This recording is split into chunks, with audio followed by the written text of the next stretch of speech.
Good morning. Come on, you can do better than that. Good morning. All right, that's great. Now, when I was in my meeting yesterday, our chief of staff for the regional conservation was reminding me about the black church. When the pastor gets up, Mr. Tillman, he says that I'm not going to hold you long. And about 2 hours into that, you're thinking, wait a minute now, you said you're not going to hold me long. So I'm not going to hold you long because I know I'm standing between you and the break and Mr. Will Primos. So we're going to go through this pretty quickly. Hey, thank you just for the welcome for our secretary yesterday. Thank you for being an attentive audience, and he really enjoyed himself here. So thank you for that. Also, let's welcome my colleagues from NRCS from around the country. Could you all stand up, please?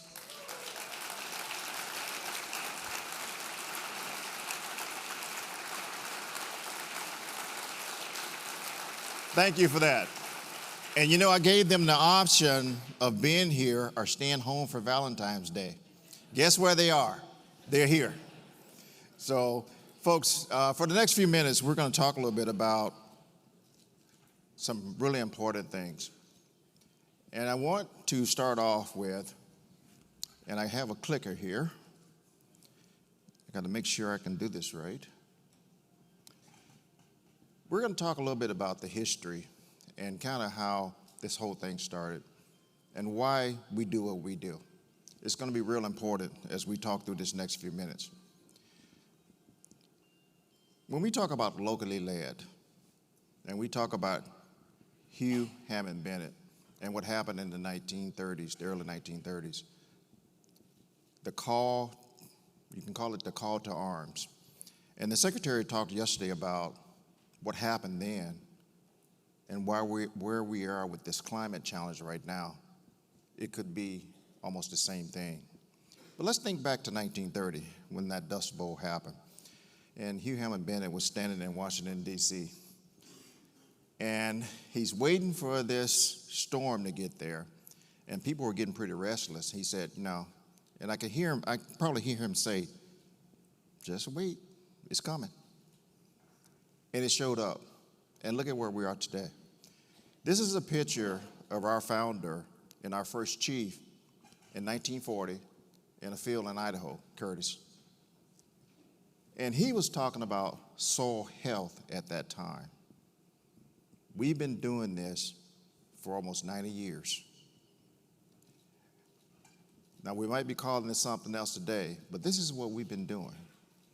And from that very inception, when we start talking about locally led and the local process, let's think about what that means.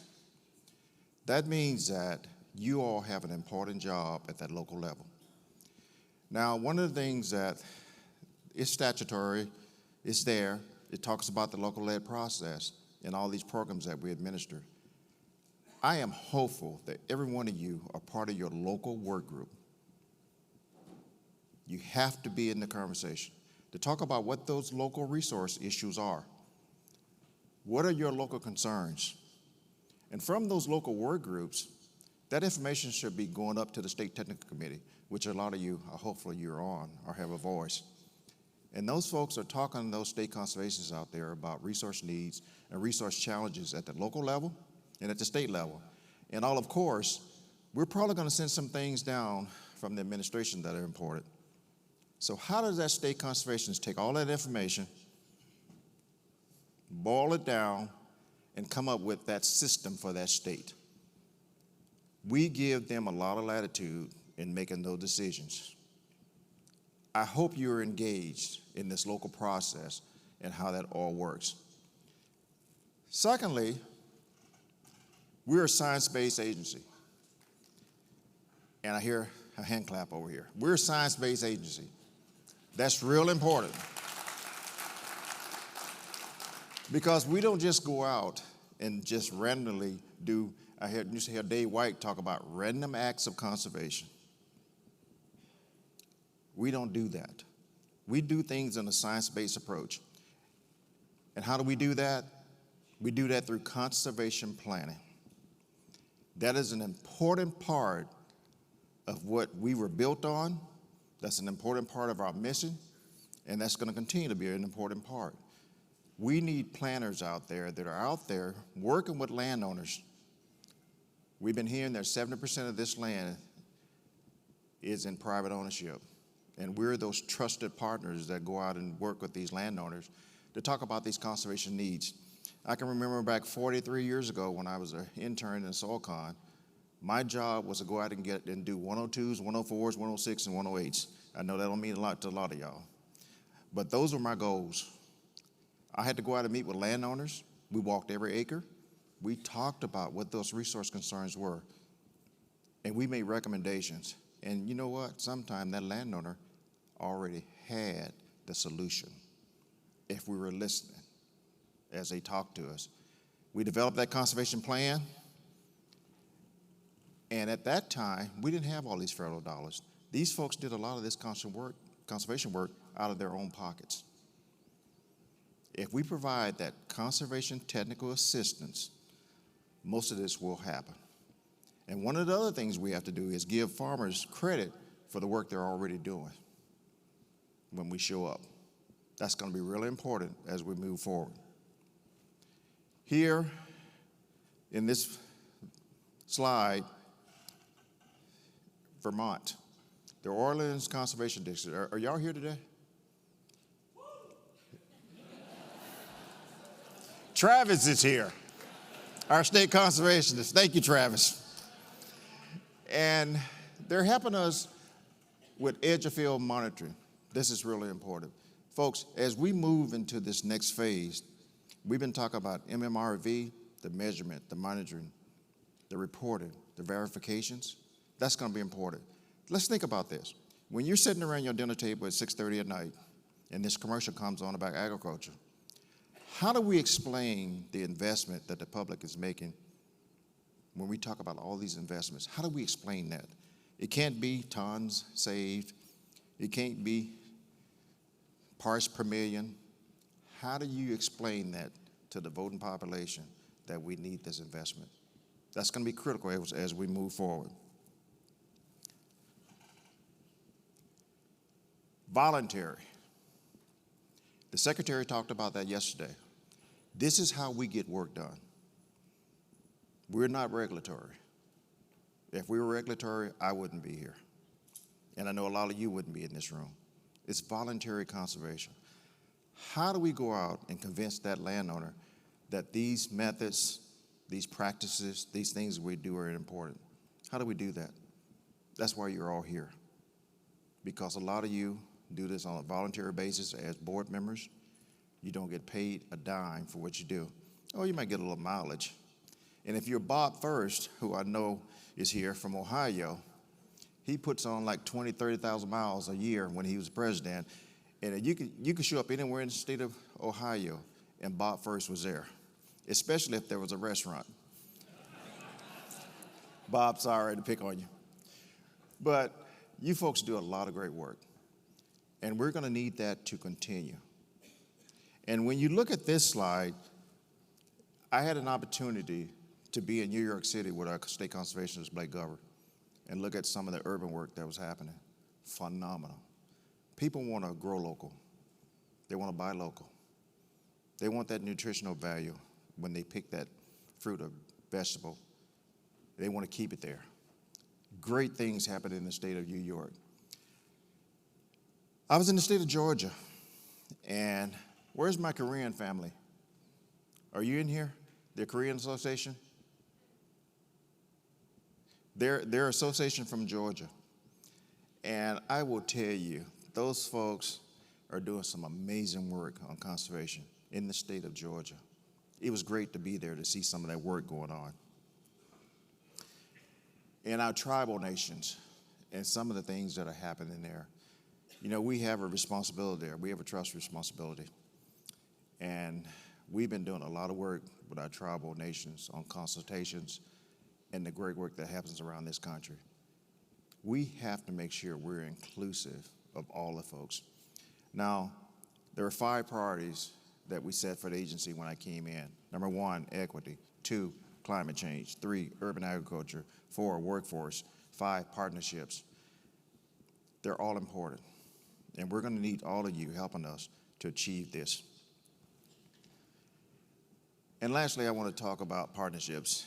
I'm going to give you some time back because between the secretary and the panel here this morning, we've covered a lot of these things. But I want to tell you how important this partnership is and why we have to stick together. Right now, our agency, we have about 10,000 employees, 10,006. We can't do this by ourselves. From its inception, we talk about the partnership and how this was formed. You know, NRCS came out of districts. Now, I want you to listen to me real carefully here because I taught this class. We have a class called Conservation for New Employees, and my part was to teach the course on how all this started. In the 1930s, our agency was called the Soil Erosion Service. That's how we started. And when Hugh Hammond Bennett started talking about all this, he talked about the local process, those local needs, those local conditions, and how do we solve that? That's why districts were formed. And after that, we talked about the federal presence that it needed. NRCS came out of that movement as the Soil Erosion Service in the early 30s. And we've had several names change. I know Chief Knight is in the room. We went from the Soil Conservation Service over to the Natural Resources Conservation Service because we are our agency that talks about all resources. And throughout that movement, we've had a pretty rich history of working in partnerships with all of you. And when you talk about the investments that we started with the Dust Bowl in the 30s, we have climate now. How do we get this done? You heard about the investment in BIL, almost $1 billion that came to NRCS. We made a commitment to the underserved communities that we would take some of those dollars and make sure that we did some great things. I was in the state of Arkansas, Mike Sullivan, wherever you are here, thank you. In the state of Mississippi, Kirk Reedus. Folks, let me tell you, I'm from an area in Mississippi that don't a lot of things happen. And I'm from a family that struggled to make ends meet because we were farming. Dad, a cotton farmer, had an old farmer tractor, which I still have. Should have put the picture up. I'm still driving it, still brush hogging. It's a little dangerous because it's one of those bicycle, tricycle types. But I was able to buy a new tractor last year for the first time. That's cool, right? I got a new tractor. Yeah. But just watching how, I didn't understand all of it when I was a child at home, how this whole thing worked. I would go into the office with my dad at USDA, and we would sit there for hours just waiting. It was kind of like going to the doctor.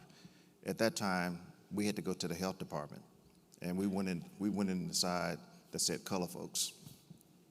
Now, this is during my lifetime. My kids don't understand this when I talk about it. Dad, that happened 200 years ago. No way. But as they grow, they're learning. And we'd sit there and we'd wait and we'd wait. My dad couldn't read or write. That's while I was there. And we'd get handed all of these forms, or we did not because we're out of money, come back, we'll let you know when we get more. And when we did sign something, my dad would put his X on it. But over a period of a little while, we taught my dad how to sign his name.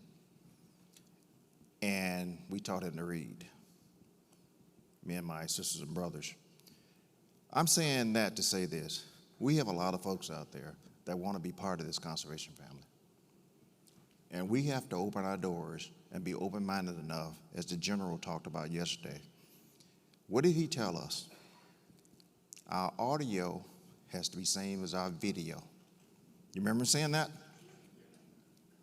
We can't say one thing and we do something else. We really need your help. As you go back to those local areas out there, please be inclusive of all the people that want to be part of this family. It would help you immensely, because when you look at NRCS, my commitment when I came in to this agency was, we're going to look like the rest of America. Let me tell you something. This is the best group of people that I've ever seen, and I've been doing this for a long time. You look around the table, they bring in differences. They bring in uniqueness. They bring in new ideas from young to old, the diversity that we have among them. And I'm going to tell you right now, sometimes it gets a little uncomfortable in that room when they start talking, because they're bringing up all these things that we need to consider. Have you considered this? Have you considered that? What about this? It makes us better as an agency when we have those discussions, when you have the right folks around the table. And when I say the right folks, it's a diverse group of folks. And I don't want to be preachy here. I'm not going to hold you long. Come on now. I'm not going to hold you long. But I know together we're going to make this commitment. When we talk about BIL, when we talk about the investments in IRA, once in a lifetime opportunity here to make a difference. When we look at partnerships for climate smart commodities, once in a lifetime to make a difference. We're going to implement all of these programs. We need your help. Another thing we're going to need your help with is that, as I mentioned, we don't have enough boots on the ground with the federal family, so it's going to take a ball. We started out with the districts. Where are we now? Look at all the partnerships in this room right now and the folks that are going to help us get this work completed. Sometimes it's not about the money. It's about the collaboration and working together to get this accomplished. And I know that we're going to do this. In the room yesterday, I've got a new middle name. Secretary, we was in a meeting, he brought this up. I should not have reminded him of it yesterday. But my new middle name is Delivery. In our meeting yesterday, he called me Chief Delivery. Help me deliver on that promise that we can do this work. We can get this done.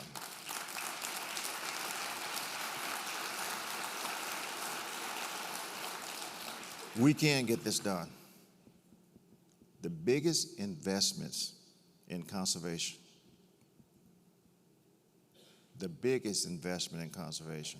we can get this done. And I'll close with this.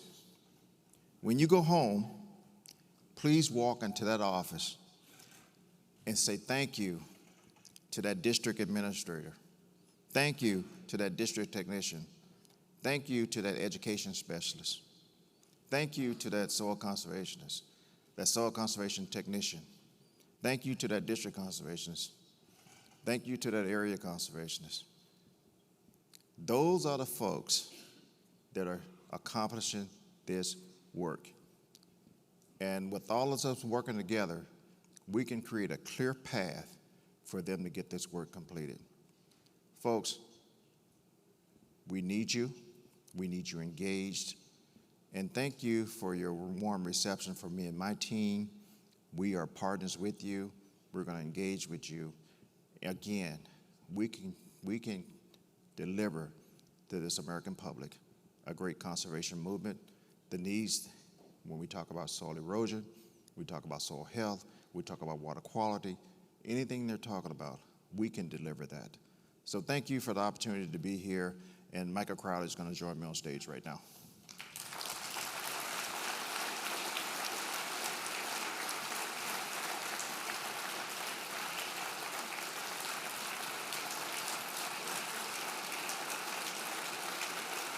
Thank you.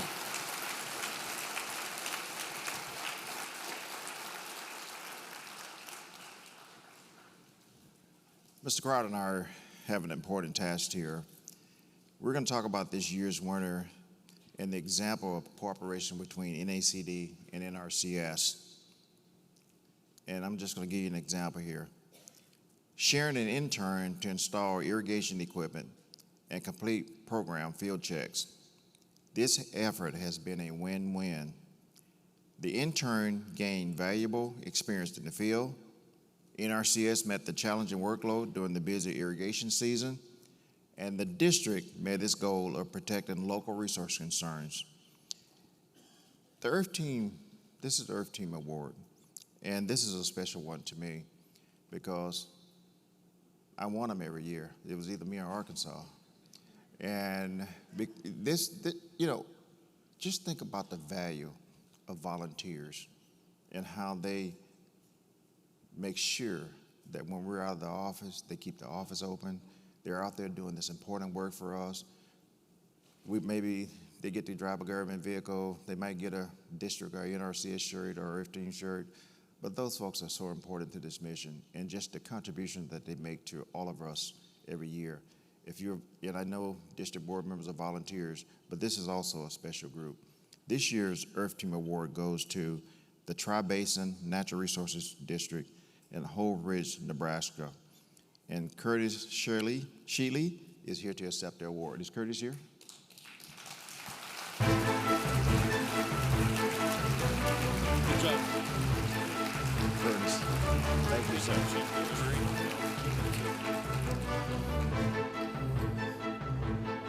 You know, we just had the Super Bowl, and this looks like it could hold some pretty substantial amount of beer. Where it is here. Sir, congratulations, and thank you for the great work there in Nebraska. And we just value our Earth Team partners, so thank you. Thank you very much. Thank you. Appreciate it. Thank you.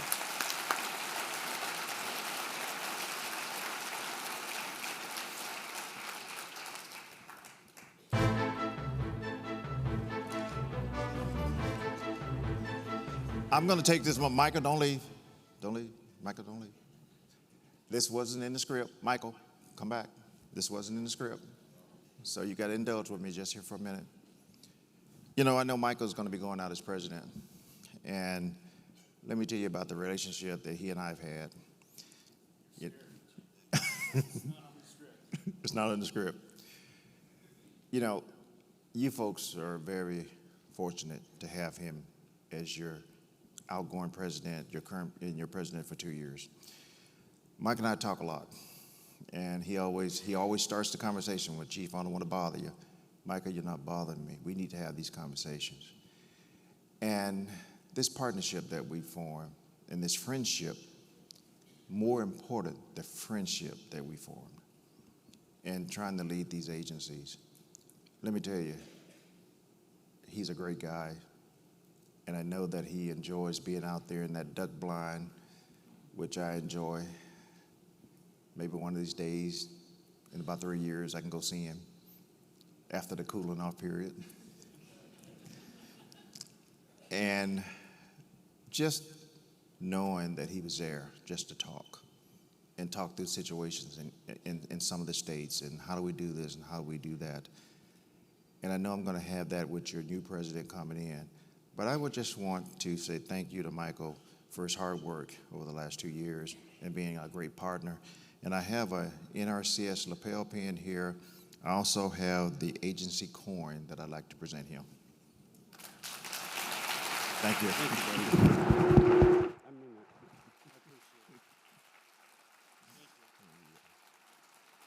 Thank you, man. That means a lot. Thank you. Thank you.